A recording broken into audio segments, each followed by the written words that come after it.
Application of determinant and matrices, यानी कि आपका सारणिक तथा अवयव का प्रयोग हम लोग कहाँ करते हैं मैं आपको बताऊंगा। साथ ही आपको एक्सरसाइज 4.6 का सलूशन भी मैं आपको इस वीडियो में बता दूंगा। तो हेलो दोस्तों, मेरा नाम है इंजीनियर अजीत पांडे और आप देख रहे हो हमारा YouTube channel Vedanshu ji for genius. Student, ये आपका लेक्चर नंबर 11 है, चैप्टर 4 डिटरमिनेंट की, जिसमें मैं आपको डिटरमिनेंट और जो मैट्रिसेस है उसका हम लोग डेली लाइफ में कहाँ प्रयोग करते हैं मैं आपको बताऊंगा। तो चलिए इस वीडियो को फिर शुरू करते हैं। स्टूडेंट, क्लास 10 में आपने जो है pair of linear equation in two variable जो है वो पढ़ा होगा। साथ में उसका सोल्यूशन भी किस तरह से किया जाता है ये भी आपने पढ़ा होगा। उसका सोल्यूशन आपको याद होगा कि आपने जो है दो मेथड से किया होगा। पहला मेथड आपका ग्राफिकल, जिसको ज्योमेट्रिकल मेथड भी कहते हैं, ठीक है। तो ग्राफिकल मेथड से आपने जो है पेयर ऑफ लीनियर इक्वेशन का जो है सोल्यूशन जो है आपने किया होगा, ठीक है। साथ में आपने जो है अलजेब्रिक मेथड से भी जो है आपने जो है सोल्यूशन किया होगा, ठीक है। रैखिक समीकरणों के युग्म का हल जो है आपने किया होगा। तो क्या था आपका पहला मेथड, आप याद कीजिए, आपका सब्स्टिट्यूशन मेथड, यानी कि आपका प्रतिस्थापन विधि से जो है आपने सॉल्व किया था, हल किया था रैखिक समीकरणों के युग्म को। दूसरा आपका मेथड क्या था, एलिमिनेशन मेथड, यानी विलोपन विधि। मेथड क्या था आपका क्रॉस मल्टीप्लिकेशन मेथड, यानी कि वज्र गुणन विधि। समीकरणों के युग्म को हल किया है, ठीक है। और ये भी आपने पढ़ा कि कब समीकरण का जो है यूनिक सोल्यूशन होगा, यानी कि एक हल होगा, कब है अनेक, यानी कि बहुत अनंत हल हो गए, है ना। और कब समीकरण का जो है कोई भी हल नहीं होगा, ठीक है। तो मैं आपको इसलिए बता रहा हूं कि इसका जो है आपका लिंक आपका हमारा जो है आपका डिटरमिनेंट और मैट्रिसेस में जो मैं आपको बताऊंगा इसका लिंक, तो आप आसानी से जो है पता लग जाएगा कि किस तरह का लिंक है, ठीक है। उसके आगे का ही मैं पार्ट है, ये जो आपने 10th में पढ़ा उसका आगे का हिस्सा है। अगर आपको जो है उन सभी क्वेश्चनों को आप जो है डिटरमिनेंट और मैट्रिक्स से हेल्प से भी आप यूज करके जो है बना सकते हैं, ठीक है। तो ये कह सकते हैं कि एक नया मेथड है आपका system of linear in two variable या 3 वेरिएबल का सोल्यूशन करने का, ठीक है, हल निकालने का, ठीक है। तो चलिए, आपने जो अभी तक पढ़ा मैं आपको यहाँ पर थोड़ा सा रिकॉल करा रहा हूँ, ठीक है। आपका system pair of linear equation क्या था, आपका फॉर्म टू वेरिएबल का a1x plus b1y equal to हमारा c1, साथ में आपका a2x प्लस b2y आपका हमारा c2, ठीक है। तो आपको पता है a1 b1 c1 a2 b2 और c2 क्या है हमारा, उसकी वैल्यू रियल नंबर से लेते हैं हम लोग, ठीक है। और साथ में आपने यह भी जाना कि a1 की वैल्यू और b1 की वैल्यू हमारा एक साथ नॉट इक्वल टू 0 होती है, और इसमें भी आपका a2 और b2 की वैल्यू आपका हमारा नॉट इक्वल टू 0 होगा एक साथ, तभी तो हमारा होगा, ठीक है। इसमें हमारा pair of linear equation two variable, ठीक है। तो अब देखेंगे कि इसका जो है कब हमारा सोल्यूशन होता है, ठीक है, कब आपका यूनिक सोल्यूशन होता है, कब होता है। देखिए, अलजेब्रिक मेथड में आपका देखा था a1 बाई आपका a2, a1 बाई a2, इसका हमारा एक्स वाई का जो है टू वेरिएबल है, दिख रहा है एक्स और वाई, तो एक्स और वाई का कोफिशिएंट लेते हैं। तो एक्स का क्या है भाई, यहाँ पर कोफिशिएंट a1 और इसमें एक्स का क्या है आपका a2, तो a1 by a2 not equal to होगा आपका b1 बाई b2, ठीक है। तो क्या होगा आपका हमारा इस स्थिति में यूनिक सोल्यूशन, यानी कि इक्वेशन का हमारा जो पेयर इक्वेशन है आपका, इसका हमारा यूनिक सोल्यूशन होगा। इस तरह से आपने देखा यूनिक सोल्यूशन, यानी कि एक जो है समीकरण का जो है एक हल है, ठीक है। आपको पता है कि इसमें जो इक्वेशन है आप में, इसमें जो x की वैल्यू और इसमें जो y की वैल्यू दोनों इक्वेशन को सेटिस्फाइड करेगी, तभी हमारा क्या होगा pair of linear equation two variable. इसको हम लोग सिस्टम ऑफ लीनियर इक्वेशन भी कहते हैं। आपका सिस्टम ऑफ लीनियर इक्वेशन क्या कहलाता है, लीनियर इक्वेशन टू वेरिएबल आपका, या 3 वेरिएबल, इसमें 2 वेरिएबल तो 2 वेरिएबल कहेंगे, 3 वेरिएबल होगा तो 3 वेरिएबल कहेंगे, एक्स वाई जेड, ठीक है। तो पेयर इक्वेशन टू वेरिएबल और 3 वेरिएबल में क्या होता है आपका दो इक्वेशन होते हैं या दो से ज्यादा इक्वेशन होते हैं। यहाँ पर आपका दो है तो इसको भी हम लोग system of linear equation two variable कर सकते हैं। इसमें एक दो वेरिएबल है, एक्स और वाई, 3 रहता तो 3 वेरिएबल होगा, ठीक है। तो सिस्टम ऑफ लीनियर इक्वेशन जो होगा उसमें आपका 2 या मोर देन 2 आपके लीनियर इक्वेशन होते हैं, ठीक है। यहाँ पर मैंने 2 इक्वेशन लिया लीनियर का, तो इसको भी हम लोग सिस्टम ऑफ लीनियर इक्वेशन कर सकते हैं, और किस वेरिएबल में 2 वेरिएबल एक्स और वाई, ठीक है। तो देखिएगा वाई का, ठीक है। a1 by a2 b1 by b2 not equal to होगा, तो आपका यूनिक सोल्यूशन होगा, या कह सकते एक हल होगा, एक्स और वाई की एक वैल्यू होगी, ठीक है। और इसका ग्राफ कैसा होगा, ग्राफ दोनों आपका हमारा दो लाइन है, आपका दो इक्वेशन है तो दो लाइन होगा, और कैसा ग्राफ होगा आपका इंटरसेक्टिंग लाइन आपका ग्राफिकल मेथड में, ठीक है। दूसरा क्या था कि जब आपका a1 by a2 equal to आपका b1 by b2 equal to हमारा c1 बाई c2 होता था, तो इसका क्या था, इनफाइनाइट मिनी सोल्यूशन होता था। तो ये आपका होगा इनफाइनाइट मिनी सोल्यूशन, ठीक है, यानी कि अनेक हल है इस इक्वेशन के, एक्स और वाई की बहुत सारी वैल्यू होंगी, ठीक है। और ग्राफ कैसा था, ग्राफ आपका एक ही लाइन पे दूसरी लाइन आ जाती थी, इस तरह से कोइंसाइड हो जाती थी, दोनों लाइन एक दूसरे पे आ जाती थी, ठीक है। और तीसरा क्या था कंडीशन आपका, अगर a1 by a2 equal to b1 by b2 not equal to आपका c1 बाई c2 होता था, तो इसका क्या था, आपका कोई सोल्यूशन नहीं होता था, तो इसका हमारा इक्वेशन का नो सोल्यूशन होता था, ठीक है। और इसका ग्राफ कैसे बनता था, ग्राफ आपका जो है पैरेलल लाइन, दोनों लाइन पैरेलल, इन दोनों लाइन में कोई भी हमारा कॉमन पॉइंट नहीं था, ठीक है। तो देखिएगा जब आपने दो इक्वेशन का सॉल्यूशन होता है तो आपने पढ़ा कि दोनों जब किसी इक्वेशन का सॉल्यूशन हो यानी एक हल हो या फिर अनेक हल हो तो दोनों इक्वेशन क्या कहलाते हैं, हमारा आपका कंसिस्टेंट क्या कहलाते हैं, कंसिस्टेंट इक्वेशन कहलाते हैं, ठीक है। तो यहां पर मैं कह रहा हूं दोनों, ये दोनों स्थिति में हमारा इक्वेशन क्या होगा, कंसिस्टेंट होगा, यानी कि संगत आपका समीकरण निकाय होगा, ठीक है। सिस्टम को हम लोग निकाय कहते हैं। इस तरह का दोनों में कंडीशन में आपने देखा है, ये दोनों कंडीशन में आपका हमारा क्या होगा, कंसिस्टेंट होगा, इक्वेशन कंसिस्टेंट, आपका कंसिस्टेंट सिस्टम्स ऑफ इक्वेशन है, ठीक है। यानी कि आपका हिंदी में कह सकते हो संगत समीकरणों का निकाय, ठीक है, संगत समीकरण निकाय है, ठीक है।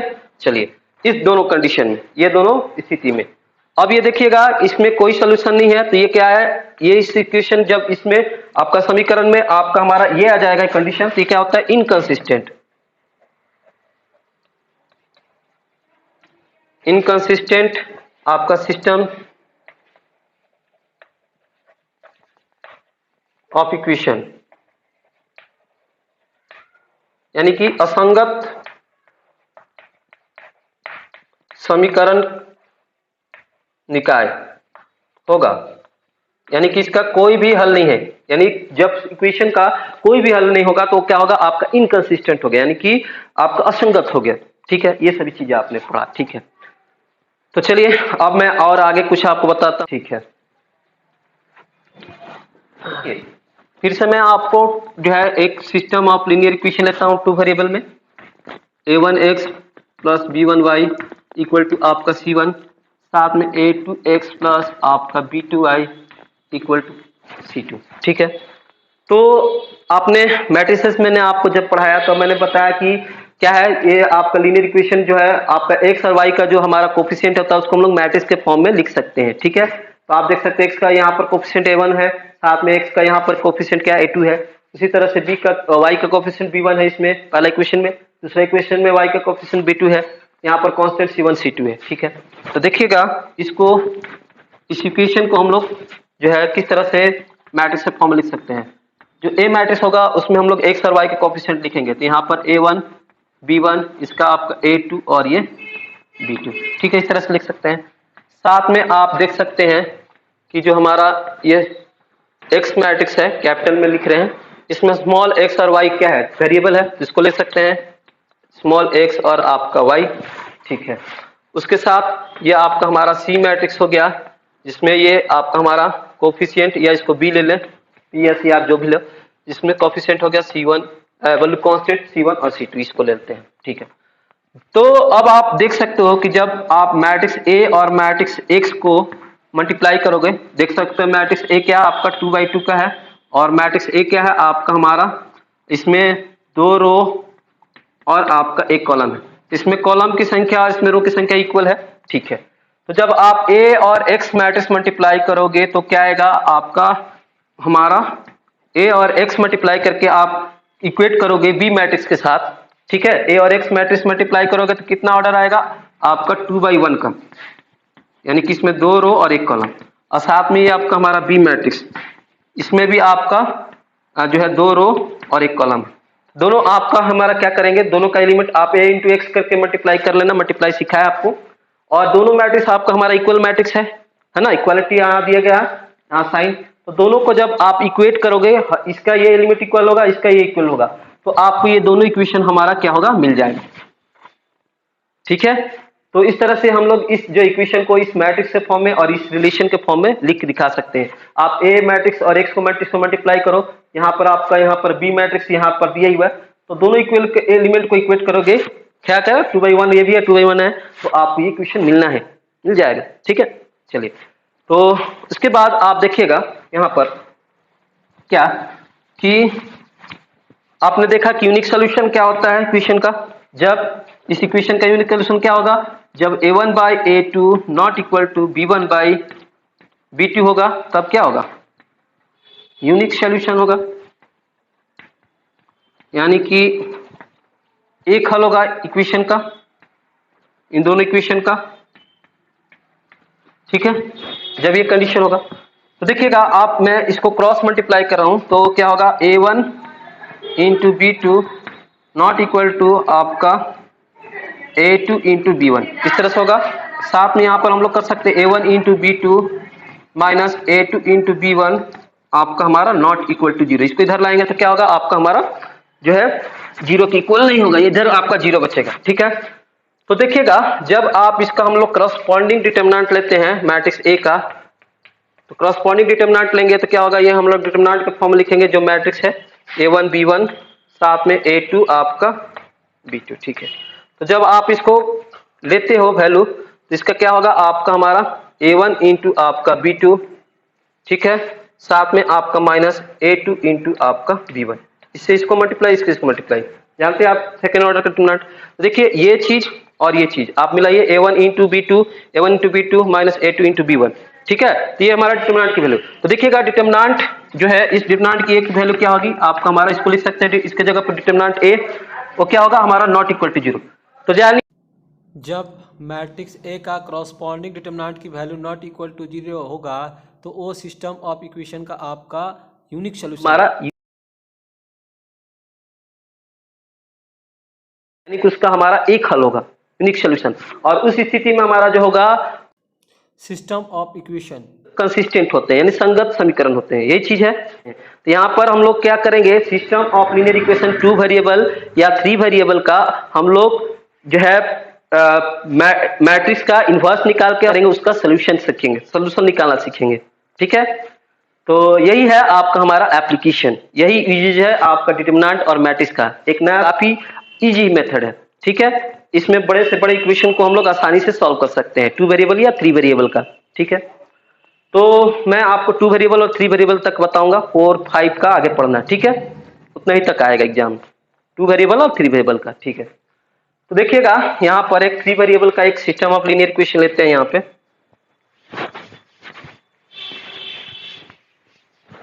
3 वेरिएबल का यहाँ पर लेते हैं, तो क्या होगा 3 वेरिएबल में, a1x plus b1y plus c1 आपका z xyz, ये हमारा मान लेते हैं आपका d1 के, साथ में a2x plus b2y plus c2z equal to आपका d2। तीसरा है इक्वेशन आपका a3x plus b3y plus c3z equal to हमारा d3। ये हमारा 3 इक्वेशन है आपका, ये हमारा सिस्टम ऑफ लीनियर इक्वेशन है जिसमें 3 इक्वेशन है और इसमें 3 वेरिएबल है x y और z। तो देखिए इसको डिटरमिनेंट के फॉर्म में किस तरह से लिख सकते हैं, मैट्रिक्स के फॉर्म में। पहले मैट्रिक्स के फॉर्म लिखेंगे, a इक्वल टू हमारा क्या हो जाएगा, x y z का कोफिशिएंट रख ले मैट्रिक्स a में, तो इसका x y z का हो गया a1 b1 और ये c1। ठीक है, साथ में नीचे वाला का x y z का लिख लेते a2 b2 c2 और नीचे में भी x y z का तो a3 b3 और ये c3। ठीक है, एक दूसरा इक्वेशन हो जाएगा आपका, हमारा दूसरा आपका मैट्रिक्स हो जाएगा x, जिसमें आपका 3 वेरिएबल है x y और ये z, तो इसको ले लेंगे इस तरह से x y और ये z।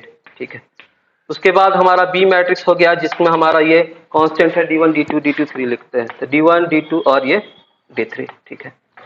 तो अगर हम लोग मैट्रिक्स ए और ये मैट्रिक्स एक्स को मल्टीप्लाई करें और हमारा इस मैट्रिक्स बी से इक्वेट करें, इस मैट्रिक्स बी से इक्वेट करें, तो हमारा ये तीनों इक्वेशन आपको मिल जाएगा, तीनों सिस्टम्स ऑफ लीनियर इक्वेशन मिल जाएगा।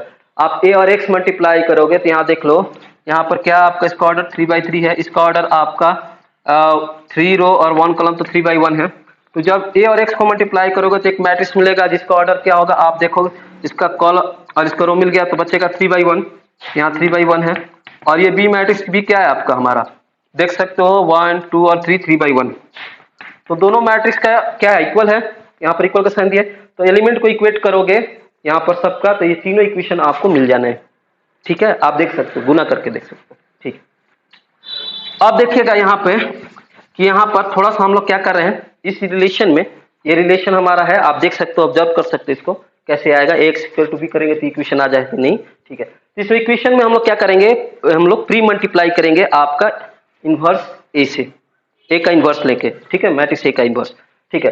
तो यहाँ पर देखेंगे, यहाँ पर ए के साथ ए इनवर्स होगा, साथ में एक्स, और फिर आपका हमारा ए इनवर्स आपका बी, इस तरह से लिख सकते हैं, मल्टीप्लाई बाई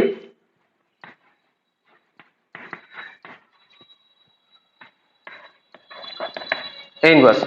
एक प्री मल्टीप्लाई होता है और एक पोस्ट मल्टीप्लाई। प्री मतलब पहले और पोस्ट मतलब बाद, हमने पहले मल्टीप्लाई कर लिया, ठीक है, आपका इस साइड, ठीक है। देखो ए और ए इनवर्स हम लोग एक साथ लिख सकते हैं, ठीक है। तो ए और ए इनवर्स क्या है, आपने पढ़ा, इसकी वैल्यू क्या थी, आइडेंटिटी मैट्रिक्स। तो आइडेंटिटी ए और ए इनवर्स हो गया आइडेंटिटी मैट्रिक्स, साथ में एक्स मैट्रिक्स यहाँ पर, उसके बाद आपका ए इनवर्स आपका हमारा बी, ठीक है। अब देखिएगा, जब आइडेंटिटी मैट्रिक्स में किसी मैट्रिक्स से मल्टीप्लाई करेंगे तो क्या आएगा, हमारा वही मैट्रिक्स खुद आएगा, यानी एक्स मैट्रिक्स यहाँ खुद आएगा, एक्स मैट्रिक्स हो जाएगा आपका हमारा क्या, आपका हमारा ए इनवर्स और बी, ठीक है। तो देखिएगा, इसमें हमको क्या है, आपका system of linear equation 3 variable में आपको क्या करना पड़ेगा, उसके लिए इस मैट्रिक्स का आपको इनवर्स निकालना पड़ेगा, सबसे पहले इनवर्स, और उसके साथ इस जो ये बी मैट्रिक्स है उसको मल्टीप्लाई करना पड़ेगा, और इस एक्स मैट्रिक्स का जो है आप दिया गया एक्स वाई जेड एलिमेंट, इसके साथ आपको क्या करना, कंपेयर करना, मतलब ये आपका इक्वालिटी ऑफ मैट्रिक्स है, यहाँ इक्वालिटी ऑफ मैट्रिक्स यूज करते हुए आपको एक्स वाई और जेड की वैल्यू मिल जाएगी, ठीक है। तो आप याद रखिए क्या क्या करना है आपको, system of linear equation 2 variable या 3 वेरिएबल का निकालने का सोल्यूशन, आपको मैट्रिक्स का पहले सबसे पहले आपको मैट्रिक्स के फॉर्म में लिख लेना है इक्वेशन का, ठीक है। उसके बाद 3 मैट्रिक्स होंगे ए, एक्स और बी। ए में आपको जो है एक्स वाई जेड का वेरिएबल लिखना है, एक्स में आपका जो आपका वेरिएबल है उसको लिख लेना, और बी में जो है कांस्टेंट है उसको लिख लेना, ठीक है, इस तरह से। तो आप देखेंगे कि ये मैट्रिक्स ए है, इसका इनवर्स कैसे निकालते हैं, ज्वाइंट ऑफ मैट्रिक्स ए बटा में डिटरमिनेंट ए, ठीक है। उसके बाद आपका ये बी मैट्रिक्स यहाँ दिया हुआ है, तो ए इनवर्स आप बी करेंगे और साथ में एक्स मैट्रिक्स के साथ उसका इक्वेट करेंगे, तो एक्स स्मॉल एक्स वाई और जेड की वैल्यू मिल जाएगी, यही तो है, उसमें स्मॉल एक्स और वाई जेड वैल्यू मिलेगी तो इक्वेशन का सोल्यूशन मिल जाएगा, हल मिल जाएगा, ठीक है। यही है आपका मैट्रिक्स और डिटरमिनेंट का एप्लीकेशन, हम लोग सिस्टम ऑफ लीनियर इक्वेशन में उसको सॉल्व करने के लिए करते हैं, ठीक है। तो चलिए अब देखिए आगे, यहाँ पर कब सिस्टम ऑफ लीनियर इक्वेशन आपका हमारा ये होगा, आपका कंसिस्टेंट होगा, कब नहीं होगा, उसको मैं भी आपको एक बार बता रहा हूँ फिर से, मैट्रिक्स और डिटरमिनेंट का यूज करते हुए, ठीक है। यहाँ देखें,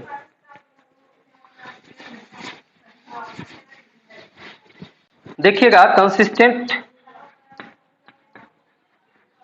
कंसिस्टेंट कब होगा सिस्टम ऑफ लीनियर इक्वेशन आपका, जब आप डिटरमिनेंट, उस मैट्रिक्स का डिटरमिनेंट क्या होगा, नॉट इक्वल टू आपका 0 होगा तब, यानी कि मैट्रिक्स क्या होना चाहिए आपका, नॉन सिंगुलर होना चाहिए,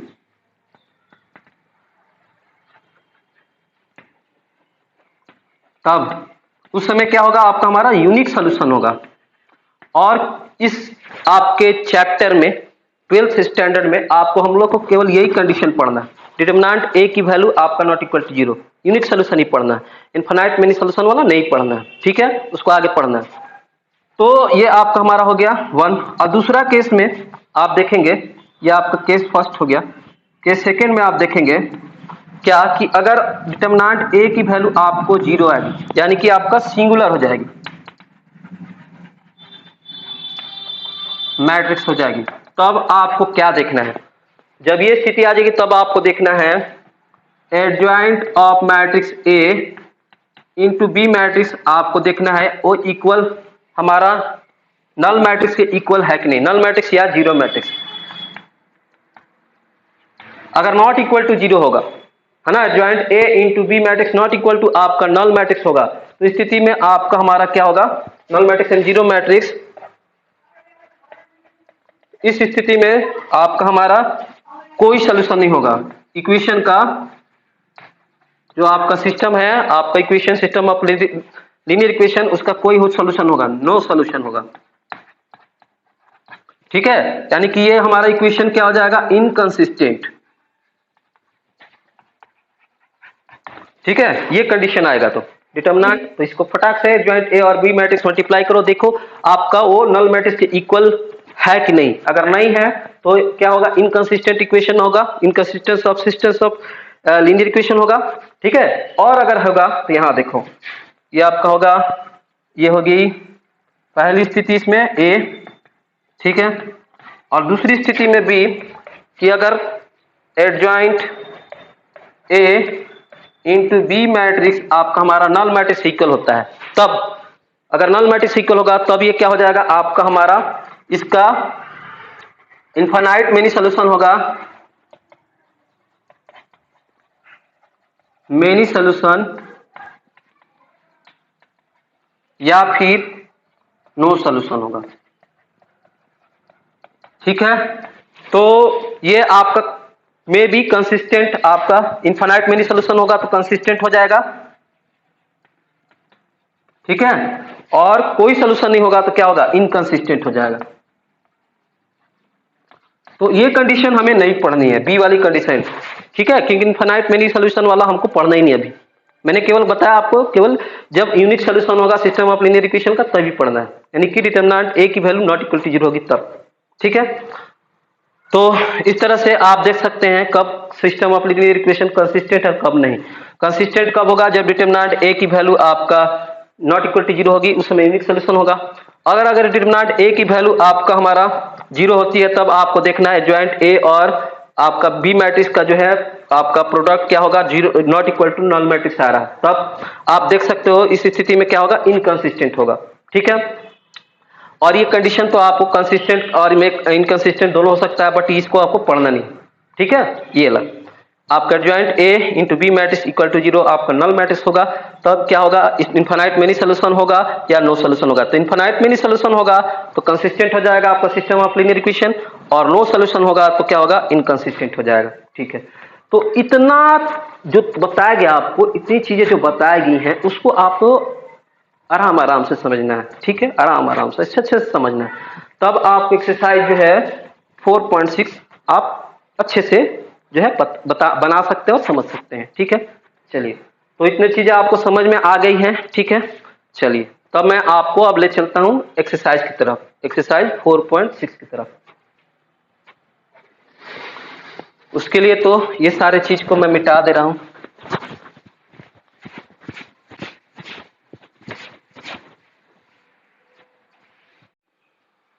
एक्सरसाइज 4.6 आपका क्वेश्चन नंबर 1 to 6 में आपका सिस्टम्स ऑफ लीनियर इक्वेशन आपका दिए गए हैं, आपको केवल बताना है कि वो सिस्टम्स ऑफ लीनियर इक्वेशन आपका कंसिस्टेंट है कि नहीं।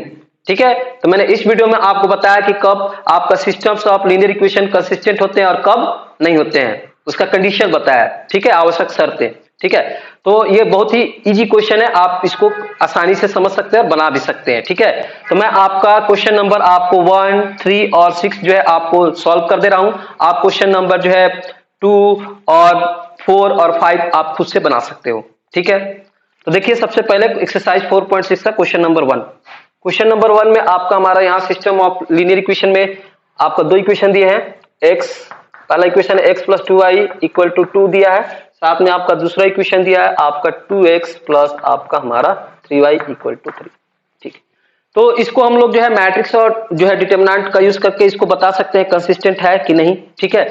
और इसको आपने 10th क्लास में जो पढ़ा है, आपने a1/a2 equal to b1/b2 equal to c1/c2 या a1/a2 not equal to b1/b2 उस तरह से भी बता सकते हैं, ठीक है। तो वीडियो के शुरुआत में ही मैंने बताया था कि इसके बीच आपका 10th और जो 11th जो आप 12th में पढ़ रहे, जो ये पढ़ रहे हो आप, सिस्टम ऑफ लीनियर इक्वेशन का सोल्यूशन रिलेशन है, ठीक है, संबंध है, देख सकते हो आप। इसको अगर चेक करोगे a1/a2, आप देख सकते हो a1/a2, a1 का मान क्या है, इसका x का कोएफिशिएंट कुछ नहीं तो 1 है, साथ में a2 का मान क्या है आपका 2 है, ठीक है।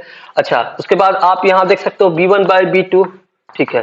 तो b1/b2 में देख सकते हो b1 का मान क्या है, यहाँ पर 2 है, y का कोएफिशिएंट, साथ b2 में आप b2 का मान देख सकते हो, इसमें सेकंड इक्वेशन y का मान क्या है आपका 3 है। तो देख सकते हो 1/2 और 2/3 हमारा इक्वल नहीं है, तो आप देख सकते हो यहाँ पे कि a1/a2 नॉट इक्वल टू आपका हमारा b1/b2, ठीक है। यही तो आपने 10th में पढ़ा। तो जब a1/a2 not equal to b1/b2 क्या होगा, तो अब हमारा इक्वेशन का पेयर या सिस्टम ऑफ आप लीनियर इक्वेशन का इसका यूनिक सोल्यूशन होगा, यानी ये हल होगा, ठीक है। और जब यूनिक सोल्यूशन होगा तो आपका सिस्टम ऑफ लीनियर इक्वेशन क्या होता है आपका कंसिस्टेंट होता है। जब यूनिक हो या फिर इनफाइनाइट मिनी सोल्यूशन हो तो उस समय क्या होता है, सिस्टम ऑफ जो है लीनियर इक्वेशन आपका कंसिस्टेंट होता है, ये बताया मैंने। ये आपका जो है कंसिस्टेंट है, ठीक है। आपने बता दिया कंसिस्टेंट है, कंसिस्टेंट आपका है, ये आपका क्या बोलते हैं, सिस्टम ऑफ लीनियर इक्वेशन, ठीक है। तो ये आपने 10th में लेवल तक बताया, 10th का यूज करके आपने बता दिया, ठीक है। अब देखिए आपका 12th लेवल में आपको किस तरह से इसको आप बता सकते हैं 12th के हिसाब से, ठीक है। कॉन्सेप्ट आपका यही है, थोड़ा सा तरीका बदल रहे हैं, ठीक है। चलिए देखिएगा, सबसे पहले क्या करेंगे, इस इक्वेशन को हम लोग मैट्रिक्स के फॉर्म में लिखेंगे। तो जितना x और y का कोएफिशिएंट है यहाँ पर हम लोग उसको यहाँ पर मैट्रिक्स A में लिख रहे हैं। तो मैट्रिक्स A का यहाँ पर x का कोएफिशिएंट है आपका 1 और y का कोएफिशिएंट है यहाँ 2, साथ में यहाँ पर x का कोएफिशिएंट है 2 और y का यहाँ पर 3, ठीक है। यहाँ पर आपने x का कोएफिशिएंट लिखा, इधर आपका y का, ठीक है, कोई दिक्कत नहीं। उसके बाद आपका यहाँ पर हम लोग x मैट्रिक्स लिखेंगे जिसमें हमारा जो आपका वेरिएबल है स्मॉल x और y उसको लिखेंगे, साथ में आपका यहाँ पर B मैट्रिक्स लिखेंगे जिसमें हमारा कांस्टेंट होगा 2 और 3, ठीक है। तो कंसिस्टेंसी चेक करने के लिए जो हमारा मैट्रिक्स A है इसका हम लोग कॉरस्पॉन्डिंग डिटरमिनेंट लेते हैं। कॉरस्पॉन्डिंग डिटरमिनेंट की वैल्यू क्या आएगी, इस मैट्रिक्स का आप देख सकते हो 3 1 जा 3, साथ में 2 2 जा 4, तो आपका हो जाएगा डिटरमिनेंट, इसका डिटरमिनेंट A की वैल्यू क्या होगी, 3 में से आप 4 लेस करोगे तो -1, जो कि हमारा 0 के इक्वल नहीं है। तो डिटरमिनेंट A की वैल्यू अगर आपका ये मैट्रिक्स लेते हैं और उसका कॉरस्पॉन्डिंग डिटरमिनेंट लेते हैं, उसकी वैल्यू अगर नॉट इक्वल टू 0 होती है तो वो मैट्रिक्स क्या होता है हमारा आपका वो क्या होता है, सिस्टम ऑफ इक्वेशन हमारा कंसिस्टेंट होता है, ये बताया मैंने, ठीक है। तो इस तरह से ये आप देख सकते हैं कि सिस्टम्स ऑफ जो ये आपका लीनियर इक्वेशन है आपका क्या है, कंसिस्टेंट है, क्योंकि यहाँ पर डिटरमिनेंट A की वैल्यू नॉट इक्वल टू 0 आई है, ठीक है। तो ये आपका हो गया कंसिस्टेंट। तो इस तरह से भी आप बता सकते हैं कंसिस्टेंट, ठीक है। ये आपका system of linear equation consistent है क्योंकि यहाँ पर डिटरमिनेंट की वैल्यू नॉट इक्वल टू 0 आई, ठीक है, उसकी वैल्यू -1 है क्योंकि 0 की इक्वल नहीं है। चलिए, तो पहले आपने देख लिया, पहला समझ लिया, ठीक है। अब देखिएगा इसका थर्ड नंबर का सॉल्यूशन। केवल आपको कंसिस्टेंट है कि नहीं ये बताना, ठीक है, इसका सॉल्यूशन आपको नहीं करना है। देखिए क्वेश्चन नंबर 3 में आपका यहाँ पर सिस्टम ऑफ लीनियर इक्वेशन दिया गया है, ये हमारा 2 वेरिएबल x और y में है। तो 3 आपका x + 3y इक्वल टू क्या है 5, ठीक है। उसके बाद देखते हैं 2x आपका + 6y इक्वल टू हमारा 8 है, ठीक है। तो इसको हम लोग 10th वाले से देखते हैं क्या, थोड़ा सा a1 कंसिस्टेंट है कि नहीं। a1/a2, a1 का मान क्या है, यहाँ पर x का कोएफिशिएंट कुछ नहीं तो 1 है, यहाँ पर x का कोएफिशिएंट 2 है, तो a1/a2 का मान 1/2 हो गया, साथ में b1/b2, तो b1/b2 यहाँ b1 का मान 3 है और यहाँ b2 का मान आपका 6 है। तो आप इसको सॉल्व करोगे तो क्या आएगा 1/2। देखो a1/a2 इक्वल टू b1/b2 आया, तो अब हमें क्या चेक करना पड़ेगा, c1/c2। देखिए c1 का मान क्या है 5 और आपका c2 का मान आपका 8 है, तो 5/8 क्या होगा 1/2 के इक्वल नहीं है। तो आप देख सकते हैं यहाँ पर आया a1 by a2 equal to हमारा b1/b2 आ रहा है, ठीक है, 1/2 बट ये आपका हमारा जो है C1/C2 की नहीं है, यानी कि C1/C2 का मान क्या है 5/8। तो जब आप जानते हो कि A1/A2 equal to B1/B2 not equal to C1/C2 है, तो उस आपका सिस्टम ऑफ इक्वेशन का क्या होता है, आपका लीनियर इक्वेशन का कोई सोल्यूशन नहीं होता है। तो यहां पर आप देख सकते हो नो सोल्यूशन। ठीक है, तो ये हमारा जो सिस्टम ऑफ लीनियर इक्वेशन है 2 वेरिएबल का, इसका कोई सोल्यूशन नहीं होगा। 10th से आपने बता दिया। ठीक है, अभी आपने 12th का नहीं यूज किया यहाँ पर। ठीक है, तो चलिए अब मैं आपको 12 से भी बता दे रहा हूं। ठीक है, यानी कि ये आपका इनकंसिस्टेंट हो गया, कोई सोल्यूशन नहीं होगा, तो इनकंसिस्टेंट आपका सिस्टम ऑफ लीनियर इक्वेशन हो गया। ठीक है, अब देखिए 12th में क्या करेंगे, सबसे पहले यहां पर इसको मैट्रिक्स के फॉर्म में लिखेंगे। जो भी एक्स और वाई का वेरिएबल उसको मैट्रिक्स में एक फॉर्म में यहां लिखेंगे। आपका तो हो जाएगा ये 1 3 2 और 6। साथ में यहां पर जो है एक्स और वाई जो हमारा जो है वेरिएबल, उसको हम लोग यहाँ मैट्रिक्स एक्स में लिखेंगे, उसका एलिमेंट हो जाएगा स्मॉल एक्स और वाई। ठीक है, और साथ में यहाँ पर जो है कांस्टेंट हमारा 5 और 8, उसको बी मैट्रिक्स में लिखेंगे। ठीक है, तो मैट्रिक्स ए है आपका, इसका हम लोग कॉरस्पॉन्डिंग डिटरमिनेंट निकालेंगे, उसकी वैल्यू तो देख सकते हो 6 × 1 6 हो गया। साथ में 2 × 3 करेंगे तो 6 6 - 6 क्या आएगा आपका 0। तो मैंने आपको थ्योरी में क्या बताया कि जब आपको डिटरमिनेंट ए की वैल्यू आपका 0 आ जाए तो आपको क्या करना है, आपको एडजॉइंट ए निकालना है और साथ में उसको बी मैट्रिक्स से मल्टीप्लाई करना है और देखना है कि ये आपका नल मैट्रिक्स के इक्वल है कि नहीं, है ना। अगर नल मैट्रिक्स के इक्वल नहीं है तो इसका क्या होगा, इनकंसिस्टेंट होगा, यानी कोई सोल्यूशन नहीं होगा। और इक्वल है तो आपका कंसिस्टेंट हो भी सकता है और नहीं भी हो सकता है। ठीक है, आपका इनफाइनाइट मिनी सोल्यूशन होगा तो कंसिस्टेंट हो जाएगा और नो सोल्यूशन होगा तो इनकंसिस्टेंट हो जाएगा। ठीक है, तो आप एडजॉइंट ए यहां पर निकालेंगे। तो एडजॉइंट ए का क्या है, निकालने का ट्रिक मैंने आपको बताया कि इन दो एलिमेंट को क्या करना है, आपको इंटरचेंज कर देना है। तो एडजॉइंट ए आपको मिलेगा हमारे यहां पर, इंटरचेंज करेंगे तो यहां पर 6 और 1, और इन दोनों एलिमेंट का क्या करना है, आपको साइन को चेंज करना है केवल। तो -2 और आपका -3।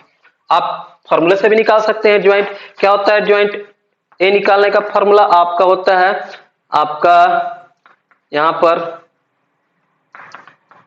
कोफैक्टर निकालेंगे सभी एलिमेंट का, A11 A12 आपका A21 और A22, और इसके बाद क्या करेंगे, ट्रांसपोज लेंगे।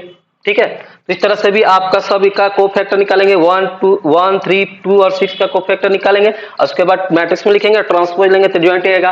तो यहाँ पर 2/2 का है तो ट्रिक लगा के इस तरह से कर सकते हैं, आराम से कर सकते हो। ठीक है, ठीक है।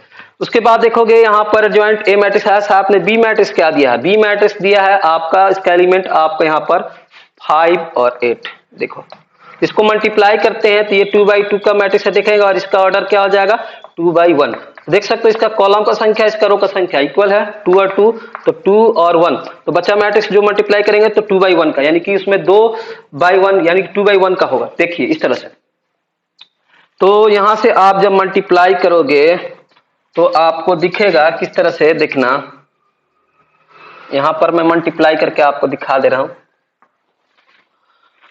देखो फर्स्ट रो में फर्स्ट कॉलम का एलिमेंट से मल्टीप्लाई होगा, एलिमेंट वाइज और ऐड होगा, तो 6 इंटू क्या हो जाएगा आपका 6 इंटू आपका 5। ठीक है, और प्लस में -3 इंटू आपका यहां पर 8। ठीक है, ठीक है, 2/1 यानी कि इसमें 2 रो और 1 कॉलम होंगे। ठीक है, उसके बाद दूसरा रो और पहला कॉलम, तो यहां पर -2 इंटू आपका 5। ठीक है, और साथ में यहां पर +1 इंटू आपका 8। ठीक है, तो जब इसको हम लोग करेंगे सॉल्व तो आप देख सकते हो कि आपका हमारा ये मैट्रिक्स आएगा जिसका एलिमेंट होगा आपका 6 6 5 या 30 और 8 3 या 24। तो 30 में से आपको 24 लेस करोगे तो कितना आएगा 6 आएगा। आप सॉल्व करो, 6 × 5 = 30 और 8 × 24, तो 30 में से 24 घटाओगे तो क्या आएगा 6 आएगा। ठीक है, और ये -10 और आपका +8 क्या हो जाएगा -2, जो कि हमारे आपका नल मैट्रिक्स से इक्वल नहीं है। नल मैट्रिक्स आप सेकेंड ऑर्डर का लिखोगे इस तरह से 2/1 का, तो इसके इक्वल नहीं है। देखो यहाँ 6 और -2, नल मैट्रिक्स में क्या होता है आपका 0 0 आना चाहिए एलिमेंट, तो यहाँ पर 0 0 नहीं आया, 6 और -2 आया। ठीक है, तो आप देख सकते हो एडजॉइंट ए इंटू बी आपका हमारा नल मैट्रिक्स इक्वल नहीं है, तब ये आपका हमारा सिस्टम ऑफ लीनियर इक्वेशन क्या हो जाएगा आपका इनकंसिस्टेंट हो जाएगा, यानी कि ये हमारा इनकंसिस्टेंट है। ठीक है। और यहां से भी आप देख सकते थे हमने क्या निकाला, नो सोल्यूशन, तो इनकंसिस्टेंट था। ठीक है, तो ये देखे आपने इसको देखा, अगर ये 0 के इक्वल होता, नल मैट्रिक्स से होता, तो वो कंसिस्टेंट हो भी सकता था और नहीं भी हो सकता था। कंसिस्टेंट कब होगा, जब इनफाइनाइट मेनी सोल्यूशन होगा उस इक्वेशन का, सिस्टम ऑफ लीनियर इक्वेशन का, और इनकंसिस्टेंट कब होगा, जब उसका कोई सोल्यूशन नहीं होगा। ठीक है, चलिए, तो ये हो गया आपका क्वेश्चन नंबर 3 का सोल्यूशन। ठीक है, ध्यान रखिएगा कि जब डिटरमिनेंट ए की वैल्यू आपका 0 आए तो इसको आपको adjoint A into B matrix आपको करके देखना है, और देखना है कि आपको नल मैट्रिक्स से इक्वल है कि नहीं। ठीक है, कंसिस्टेंसी में चेक करने में। ठीक है, अब आते हैं क्वेश्चन नंबर आपका 6 में।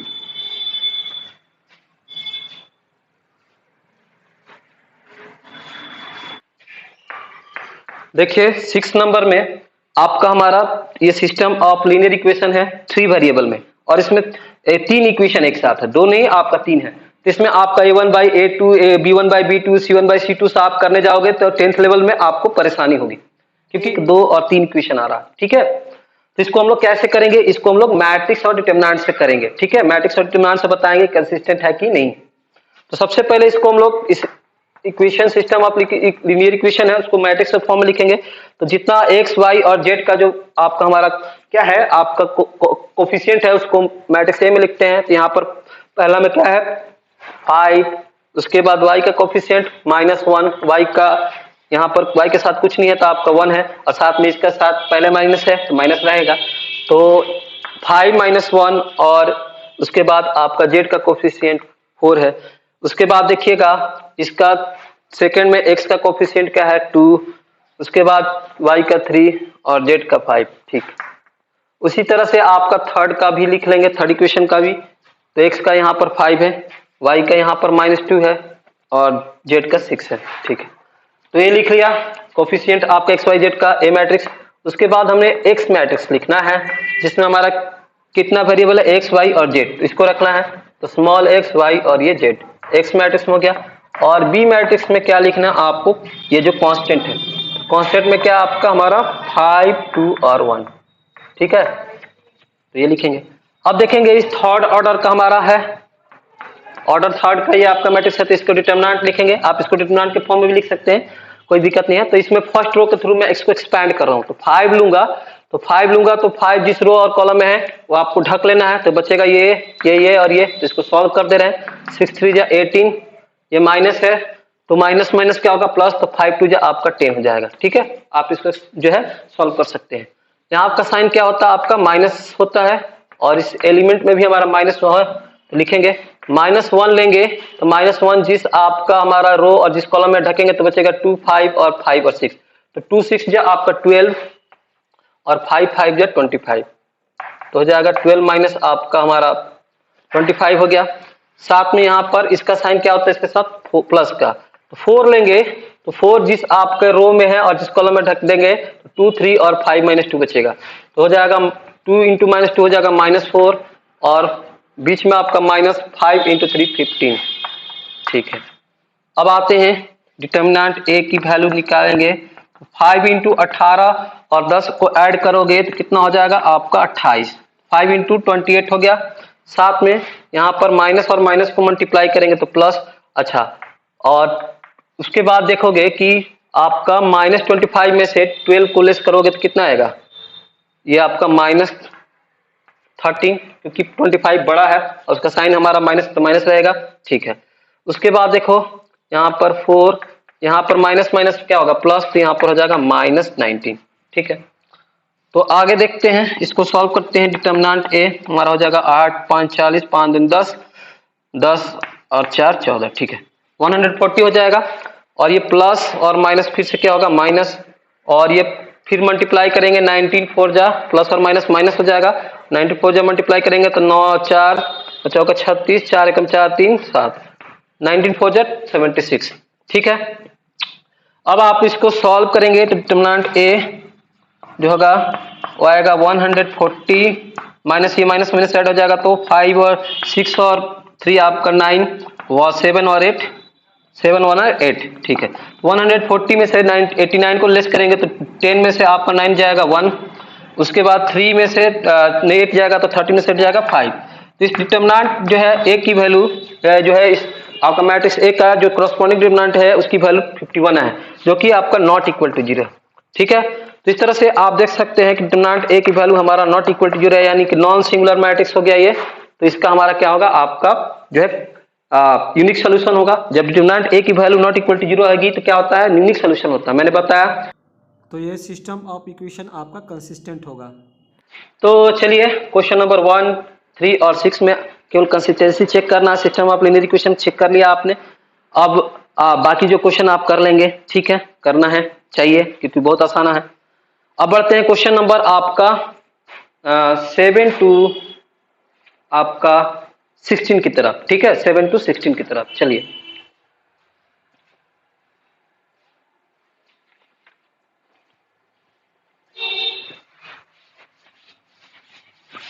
स्टूडेंट क्वेश्चन नंबर 7 टू आपका 16, उसका सोल्यूशन मैं आपको नेक्स्ट वीडियो में बताऊंगा, क्योंकि ये वीडियो जो है आपका काफी लंबी हो जाएगी। ठीक है, तो इसलिए मैं आपका क्वेश्चन नंबर 7 टू आपका जो है 16 का सोल्यूशन आपको नेक्स्ट वीडियो में बताऊंगा। ठीक है, तब तक आपका इस वीडियो में आप क्वेश्चन नंबर 1 टू 6 का ही सोल्यूशन देखिए। ठीक है, साथ में जो थ्योरी बताई है उसको भी अच्छे से देख के समझ लीजिए। ठीक है, तो मिलते हैं आपसे अगले वीडियो में, तब तक इस वीडियो को आप देखते रहिए, 1 से 2 बार देखते रहिए। ठीक है।